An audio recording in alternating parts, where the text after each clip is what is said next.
है नारायण नारायण भज मन। बोलो गिरधर गोपाल की। देखो अभी जो बात बताने जा रहा हूं, रोजाना 7 दिन नियम से क्यों बताता हूं कि ये दुनिया की नई खोज आई है, नई खोज। अभी इसका 1% भी प्रचार प्रसार नहीं है। हम तो जहां भी जाते हैं, जिस शहर में गांव में, तो लोग कहते हैं कि जीवन में पहली बार ये बात सुनने को मिल रही है। अब आप लोगों के यहाँ तो कई बार क्षेत्र में कथा हुई है, आप लोग सुनते आए हैं, परंतु ये बहुत दामी बात है। परम सद्देव स्वामी जी राम सुखदास महाराज ने कहा कि 5-7 साल तक और सही रह जाएगा तो मैं भगवान की प्राप्ति एकदम सुगम कर दूंगा। तो महाराज जी ने सुगम कर भी दिया। क्या किया कि अरे भाई, सब रूपों में भगवान ही प्रकट हुए हैं। दादा दादी के रूप में साक्षात भगवान, माता पिता के रूप में साक्षात भगवान, बेटे बहू के रूप में साक्षात भगवान, पति पत्नी के रूप में साक्षात भगवान, गाय के रूप में भगवान, कुत्ते के रूप में भगवान, बिल्ली के रूप में भगवान, पेड़ के रूप में भगवान, पंडाल के रूप में भगवान, थाली के रूप में भगवान, मित्र के रूप में भगवान और शत्रु के रूप में, जोर से बोलो, भगवान। और सबको देख करके क्या कहना, जोर से बोलो, भगवते नमः। ये बच्चियां तो सब याद कर लिए भाई। अब सास बहू की लड़ाई खत्म हो गई। सास गुस्सा करेंगी तो याद दिला दें, माता जी बोलो भगवते भगवते नमः। हाँ, कोटपुतली में एक सास कथा सुन के आई पहले दिन, मोहन जी पहले दिन सुन के आई।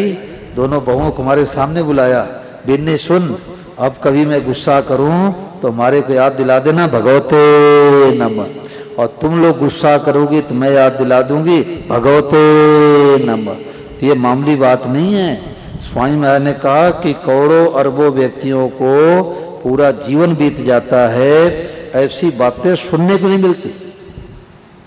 अभी श्री धवन जी ने सत्संग में सुनाया, उन्होंने कहा कि हमारे स्वामी महाराज ने एक दिन बताया कि हमारे को तो वाद्य श्रम हमारे तुम्हारे को दाल रोटी के समान साधारण दिखता है, परंतु तुम जा कर के और जंगल में गुफाओं में जाकर के ऐसे संतों से मिलो, वहाँ भी ऐसी बातें नहीं मिलेगी। तो ये स्वामी महाराज जी की खोज है कि भाई सब रूपों में भगवान हैं और सबको देख करके भगवते नमः कह के प्रणाम करो। तो आज ही शांति मिल जाए, अभी शांति मिल जाए, सदा के लिए शांति मिल जाए। क्यों? अब कोई बैरी रहा नहीं, और नहीं तो कमरे में ऊपर से कूलर एसी चलेगी और बैरी की याद आती हीटर चलने लग जाएगा कि पड़ोसी ने सड़क क्यों नहीं दिया जाने के लिए, पड़ोसी ने जगह जमीन को क्यों दबा लिया, मुनीम 5 लाख रुपए क्यों लेके भाग गया, और साले ने 2 लाख रुपए लेके वापस क्यों नहीं दिया, और देवरानी ने ताना क्यों मारा, जेठानी ने गाली क्यों दिया, सास ने थप्पड़ क्यों लगाया। पूरा जीवन भर डिप्रेशन टेंशन बना रहेगा। परंतु आज पता लग गया, बेरो पड़ गयो क्या, कि जिस गोपाल को मक्खन मिश्री खिलाते हैं ये गोपाली पति के रूप में है, गोपाली पत्नी बना है, गोपाली देवरानी के रूप में है, गोपाली जेठानी के रूप में है। जब भगवान गीता में कहते हैं मत्तः परतरम नान्यत किंचित धनंजय मई सर्मिदम प्रोतम सुत्ते मणि गड़ाई व, जैसे सूत के मड़ियों में सूत के सिवा कुछ नहीं होता, ऐसे हे अर्जुन हमारे के सिवा कुछ नहीं है। सत सच्चाहम अर्जुनम, सत्य भी मैं भी हूँ, असत भी मैं भी हूँ। और रामचरितमानस में गोस्वामी महाराज कहते हैं जड़ चेतन जग जीव जत सकल राम में जान, बंदों सबके पद कमल सदा जोर जुगपान। तो स्वामी महाराज जी की नई खोज है। सब लोग स्वामी महाराज जी को प्रणाम करो हाथ जोड़ के, और लगभग 1 मिनट के लिए बाणी सुनो।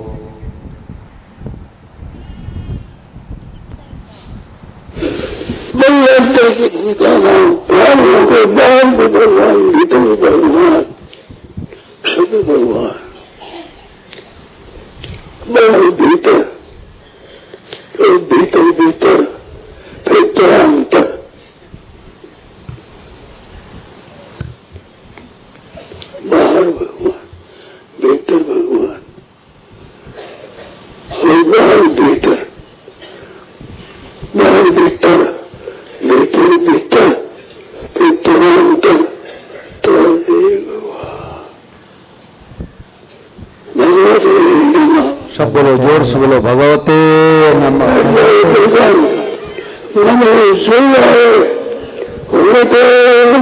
भगवते नमः। जिनको भगवते नमः, भगवते नमः, भगवते भगवते नमः।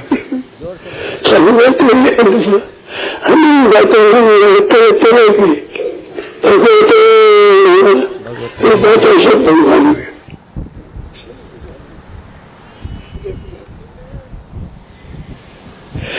भगवान जब भगवते नमः का पीछे की बातें होगी, भगवते नमः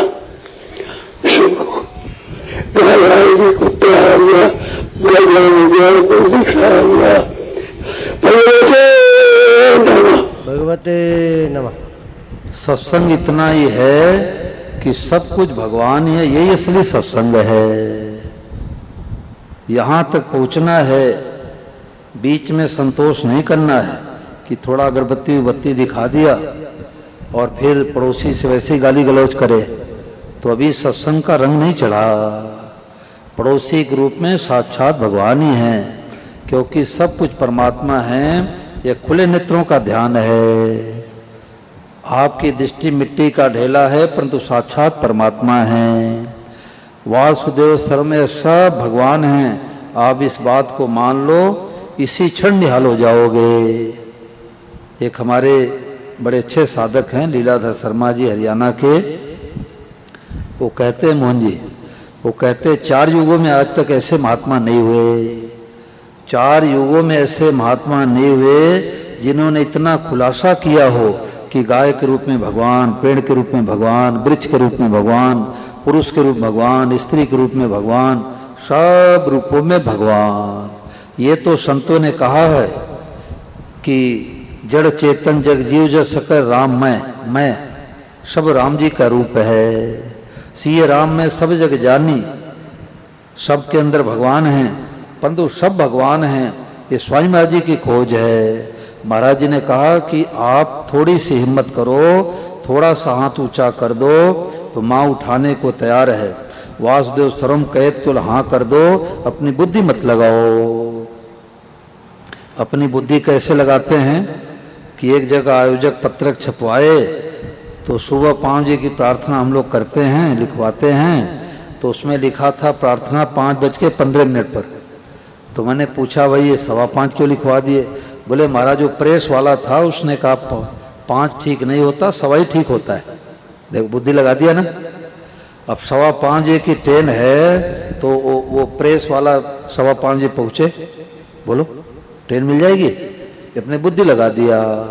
और क्या बुद्धि लगाते हैं कि हैदराबाद में एक माई बोली कि जब आप लोग सुबह सुबह प्रार्थना करवाते हो कि हे नाथ यदि हम स्वर्ग चाहें तो हमारे को नरक दे दो, सुख चाहें तो हमारे को दुख दे दो, तो उस समय मैं चुप हो जाती हूँ। ये बुद्धि लगा दिया ना। आगे क्या लिखा उधर दृष्टि नहीं गई। आगे महाराज जी कहते हैं परंतु आप मुझे मीठे लगो। छत्तीसगढ़ में एक पंडित जी बोले ये तो साधुओं के लिए प्रार्थना, गृहस्थियों के लिए थोड़े है। साधु के तो कोई आगे पीछे रोने वाला है नहीं, चाहे नरक में भेजे भगवान चाहे स्वर्ग में भेजे। उत्तर प्रदेश में ब्राह्मण देवता और प्रिंसिपल से रिटायर ज़्यादा पढ़े लिखे लोगों की बुद्धि कम होती है। वो सोचते हैं कि हम बुद्धि के बल पर भगवान को पकड़ेंगे और भगवान के नज़दीक भी नहीं पहुंच पाते। तो हमारे कमरे में आए नित्य अवस्थी पुस्तक लेकर के, बोले कि स्वामी महाराज जी से कह दो कि ये चीज़ हटवा दे कि स्वर्ग चाहें तो हमारे को नरक दे दो और सुख चाहें तो हमारे को दुख दे दो। ये महाराज जी ने गलत लिखवा दिया। मैंने कहा आप हमारे पिता तुल्य हो और विद्वान हो, पढ़े लिखे हो, ये बुद्धि का अभिमान आपको नरक में ले जाएगी। महाराज जी कोई भांग खा के पुस्तक नहीं लिखवाते थे, 5 बार 10 बार 15 बार सुनते थे और जब ओके करते थे तब पुस्तकें छपती थी। तो आगे क्या लिखा है कि स्वर्ग चाहे तुम्हारे को नरक में भेज दो, सुख चाहे तुम्हारे को दुख दे दो, पर आप मुझे मीठे लगो। अब जब भगवान मीठे प्यारे लगेंगे तो संसार के सुख दुख का क्या महत्व है? कोई बैराथल आकला वालों से आके कहे कि 1 कुंतल लोहा लोगे कि 1 किलो सोना चाहिए, तो बैराथल वाले कहेंगे 2 कुंतल 1 कुंतल सोना तो अपने पास रखो, हमारे को 100 ग्राम सोना दे दो। वो मूर्ख है क्या? वो समझदार है?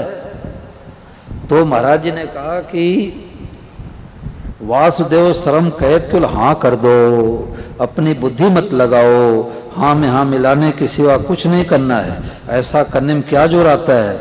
नया कुछ करना नहीं है, नया कुछ जानना नहीं है, सब भगवान है, सब भगवान है, ऐसा स्वीकार कर लो, आज ही जीवन में शांति हो जाए। केवल इतना स्वीकार कर ले कि भगवान इस रूप से प्रकट हुए हैं, ऐसा सुगम काम कोई है नहीं, हुआ नहीं, होगा नहीं, हो सकता ही नहीं, यानी सबसे सुगम काम है। क्या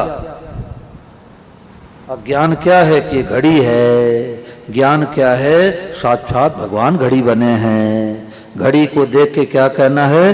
भगवते नमः। अज्ञान क्या है? ये खंभा है। ज्ञान क्या है? साक्षात भगवान खंभे के रूप में है। अज्ञान क्या है? ये दरी है, दरी नहीं, साक्षात भगवान दरी के रूप में है। तो महाराज जी ने कहा कि ऐसा सुगम काम कोई है नहीं, हुआ नहीं, होगा नहीं, हो सकता ही नहीं। मैं धोखा नहीं देता हूँ, ठगाई नहीं करता हूँ, विश्वासघात नहीं करता हूँ, एकदम सच्ची बात कहता हूँ। आप आश्चर्य मत करो कि इतनी जल्दी कैसे हो जाएगा, बिल्कुल हो जाएगा, इसमें किंचित मात्र भी संदेह नहीं है। तो महाराज जी ने पूरे जीवन का सार बता दिया। तो सत्संग की 3 बातें सार क्या है कि पहली बात है प्रभु से संबंध जोड़ना। सब लोग बोलो, पहली बात सत्संग की क्या है? प्रभु से संबंध जोड़ना। और दूसरी बात है सब रूपों में भगवान को देख के क्या कहना? जोर से बोलो, भगवते नमः। और तीसरी बात क्या है? सदैव भगवान की कृपा को देखना। एक महात्मा जी से मैंने पूछा कि जब स्वामी महाराज कहते हैं कृपा साध्य है, पुरुषार्थ के बल से नहीं होगा, तो जब भगवान कृपा करेंगे तो होगी। तो बड़े अच्छे साधक हैं, उन्होंने बहुत सुंदर उदाहरण दिया। उन्होंने कहा कि एक बौना आदमी, 3.5 फुट का लंबा व्यक्ति बौना आम के पेड़ के नीचे उछल कूद कर रहा था, आम तोड़ना चाहता था। फोटो नहीं आवे अनाराम जी, फोटो नहीं आवे, ठाकुर जी का ले लो फोटो, यहाँ आके यहाँ फोटो ले लो। तो 3.5 फुट लंबा बौना व्यक्ति आम तोड़ने के लिए उछल कूद कर रहा था और तोड़ नहीं पा रहा था। तो एक लंबा व्यक्ति उधर से जा रहा था, उसको देख के दया आ गई कि अरे भाई ये तो बौना है बेचारा, अब उछल कूद कर रहा है, आम तोड़ नहीं पा रहा है। तो लंबा व्यक्ति तुरंत हाथ में आम तोड़ करके उसको दे दिया। अब विचार करो कि उछल कूद नहीं करता तो लंबे व्यक्ति के मन में देने कैसे आती? बहुत बढ़िया उदाहरण मिला मोहन जी कि अगर उछल कूद नहीं करता बौना आदमी तो लंबे व्यक्ति को आम तोड़ करके देने के मन में कैसे आती? लेटा रहता तो थोड़े मन में आती। ऐसे इस बात को हम नहीं समझ सकते, नहीं जान सकते, उद्योग से नहीं समझ सकते, परंतु उछल कूद तो करो कि इस बात को समझने की कोशिश करो। महाराज जी की पुस्तक है बन गया आप अकेले सब कुछ, ईश्वर जीव विनाशी, मैं नहीं मेरा नहीं, ये 3 पुस्तकें जरूर ले जाओ। ये वाद स्वरम की महाराज जी ने लड़ी लगा दी है, तो इस पुस्तक में बहुत विशेष बात मिलेगी। सबही रूप धरे भगवान,